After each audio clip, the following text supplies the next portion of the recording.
Let's have a look at the front pages of tomorrow's papers now, and with me to do that I'm joined by the writer and broadcaster Kate Bevan and Jonathan Isaby from the Taxpayers Alliance, and we're going to be talking tax a little bit later, but first let's start with the Sunday Times. This is a fascinating story, isn't it? This is Britain's own version of Obama, waiting in the wings. Well, it's all about Adam Afriyie, who is the Conservative MP for Windsor. I suspect a lot of viewers have probably never heard of him. But he is being tipped to be the next Tory leader, according to his friends, I should add. It's a story which is on the front page of the Sunday Times. It's claiming that more than 100 Tory MPs have been approached about whether they would support him in a future leadership election.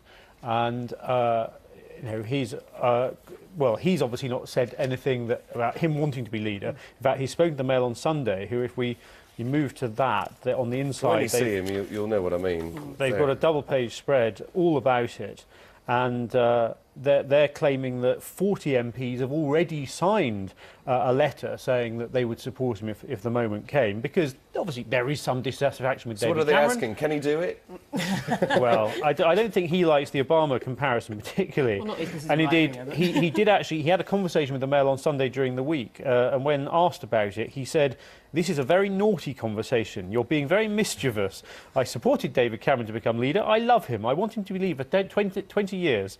So that's obviously his denial. But it's interesting, they actually quote Mark Field, who's the Conservative MP for City Line and Westminster, as evidently outing himself as a campaigner on behalf of Mr Afriyie's behalf, saying that Afriyie has a compelling credential to be leader, and goes on to say it would be difficult to see how the Tories could win the next election, which I'm sure his opponents will use against him. But it's fascinating that there's clearly a coordinated effort going on here, that you've got two separate papers bigging up this MP, who was a very successful businessman, actually, before he came into Parliament. He's very wealthy, has a lot of money in the bank. I suspect he's actually very frustrated, because there's nothing more frustrating if you've been in business where you can push a button, make things happen very quickly, to go into Parliament and find yourself as an opposition backbencher, or even a government backbencher, where actually you don't have a great deal of influence or power. And he did actually do some quite good stuff when he was in the Shadow Cabinet, because he was technology... Wasn't he in the Shadow Cabinet? He was Shadow Minister for Science, middle-ranking spokesman. But unlike Obama, he doesn't seem to be struggling to win supporters. I mean, Obama had a long track to get to where he was. Remember, there's an awfully long way to go between this kind of story and actually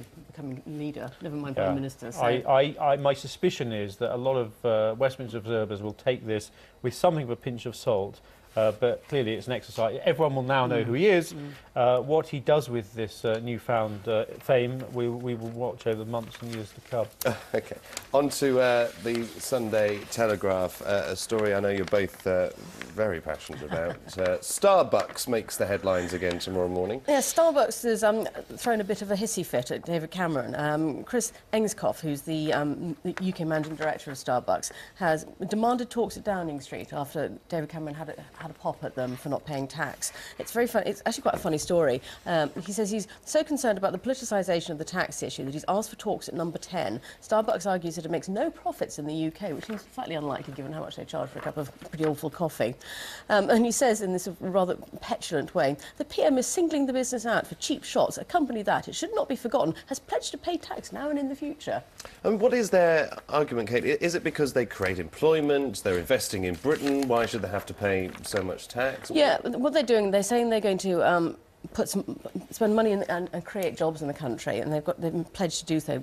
But of course, the argument goes that they're not paying corporation tax because they're not registered here. So you pick your favourite tax jurisdiction where the lowest taxes apply. So it's legal.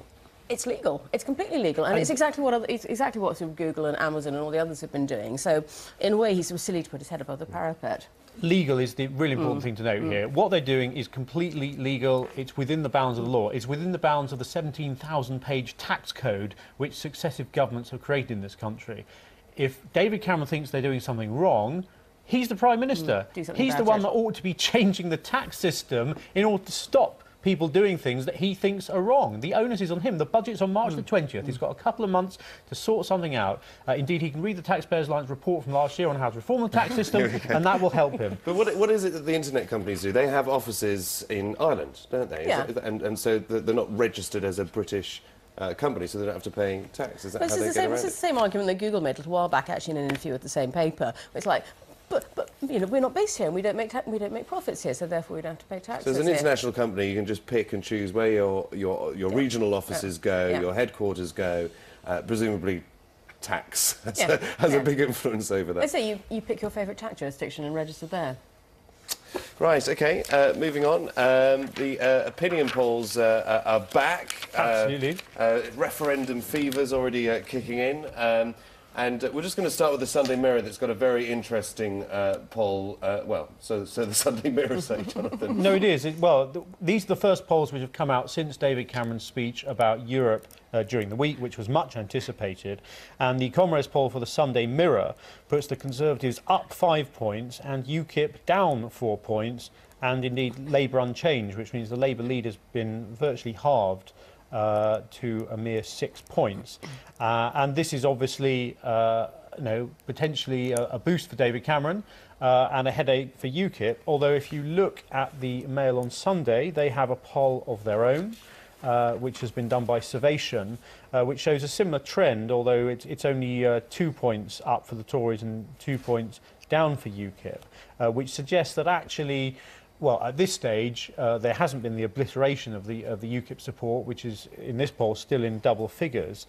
Which is something UKIP's been saying all along, isn't it? Absolutely. You know, they've done quite well in a few polls recently, saying they're gaining more support. And in real elections, at the Barnsley and Rotherham by-elections over the last 12 months, they were beating the Tories in Labour heartlands, which brings us down the page to the piece that Nigel Farage, the UKIP leader, has written, in which he says that now he's going to go for Labour's jugular, because after he said he was staggered after the speech by Cameron during the week promising a referendum in the future, that Ed Miliband didn't match that pledge. And Nigel Farage is now saying that this is massively letting down the people. And he says that Labour have let down people in a number of areas. He talks about immigration, he talks about the welfare system. And, as we said, the by-elections in Labour heartlands like Barnsley and Rotherham showed that UKIP can indeed dig into the Labour vote in those areas too. So Nigel Farage is as on fire as ever. Despite some people saying that Cameron was trying to shoot his fox with and the depending pledge. on who you speak to in the Labour Party, particularly in the shadow cabinet, it depends on what answer you get on their policy for a referendum on Europe as well. There seems to be no universal decision yet. It's incredibly confused, and the fact is, as of today, nobody under the age of 55 has voted in a referendum on Britain's relationship with Europe. And I think there's massive public demand for that vote. Public demand isn't necessarily a good reason to do something like that. Do you really want? There are some people you think, do they even understand the issues? Why should anybody vote on it? Why should anyone vote in general elections? They understand those issues. Because it's called democracy. When you have three parties all saying stay in Europe, and actually a large proportion of the public saying perhaps we shouldn't, or we should have a new deal, then that's the time when I think the public should be consulted. I think if you've got three large parties saying we should stay in Europe, they've probably got a sensible view on how we fit with the larger economies, though. I heard two arguments here on BBC News when all the talk of the referendum came out and everybody expecting David Cameron's speech. And the two arguments were for a referendum, as you were saying, Jonathan, it's absolutely about time. But those against a referendum were saying, how do you put it down to one question? Exactly. And at a time when interest in politics is at an all-time low, how do you get people out there voting and knowing what they're actually voting for? That's the problem. And we don't vote on, you don't have referendums on all sorts of other policy areas. So perhaps we should. Perhaps we should. No, that's just complete madness. That's why you elect MPs. You pick the one who's closest to your views to represent But when you have issues where there's a cosy consensus between all three parties, which means that a large view goes unrepresented in Parliament, that's a bad thing. And also, actually, on a lot of those kind of moral issues, but then it's down to the party memberships to get that changed, isn't it? Well, no, but moral issues have always been free vote issues for MPs. That we, unlike America, on things like abortion, we don't vote along party lines. That's what general elections are for, anyway. I think Isn't that what it's down to? No, well, I think increasingly, if you want to engage people more, you should give them more opportunity to have a say. OK. Let's move on. We're going to look at the business pages now. The spotlight very much now beginning to fall slowly but surely on to the new governor of the Bank of England. Who takes over in July. What do you make of this, Kate? Is it talk or is it policy? It's interesting. I think it feels to me like a challenge to George Osborne, who's come under a lot of flack this week with the IMF saying austerity's not working. A guy from Goldman Sachs has come out and said austerity's not working. There's been a lot of pressure. So I'm just directing the camera to the right story. This isn't the new governor of the Bank of England. No, definitely not. Although that would be an interesting one, wouldn't it? Yeah, what he's saying is that the Bank of England under his stewardship is going to be more focused on growth and less focused on the inflation target, which of course has been missed anyway quite regularly. And there's a lot of concern over the economy because we've gone back into recession, which is pretty unprecedented. There's a sense it's just, it's just not ending. So I think this is actually pretty provocative stuff. It's not just our recession, though, is it? It's a global problem. No, but it's not being we're helped by affected austerity. Do you think new blood is going to help? I think it's going to be an interesting thing that brings alternative ways of looking at managing the economy to the fore. Because, of course, the Bank of England's independent, so I think there's going to be quite interesting tension going on there. Bank of England is free to set interest rates. There's talk about putting more money into the economy. I mean, also in the Telegraph, there's a speech coming up from Adair Turner, who is the chairman of the Financial Services Authority, which is going to be folded into the Bank of England. And he's actually saying much the same things as Carney said. This is Carney speaking at Davos, of course, and this is a speech that Lord Turner is going to be giving later, I think, later this month.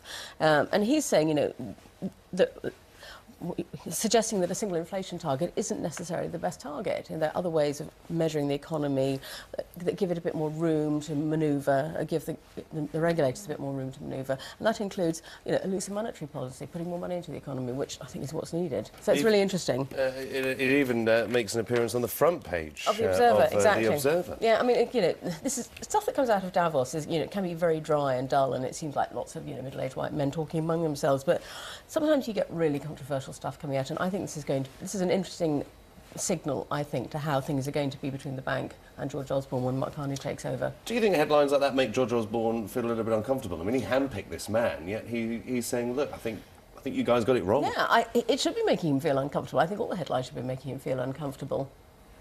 OK, let's move on to some bright news for Britain. Absolutely. Well, there he is. He's on most of the front pages, isn't he, Jonathan, actually? Absolutely. Andy Murray, who is obviously at 8:30 in the morning, going to serve to try and win the Australian Open.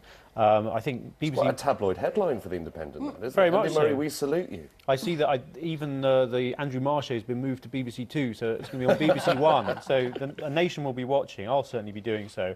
Of course, he beat Djokovic in the US Open just at the end of last year, albeit in 5 sets. And this is a rerun of the final of the Australian 2 years ago, but that was when Djokovic beat him in straight sets. So, but I think after the Olympics and so after the US Open, he's on better form than ever. Yeah. And we've got to be Wimbledon, hopeful. he's on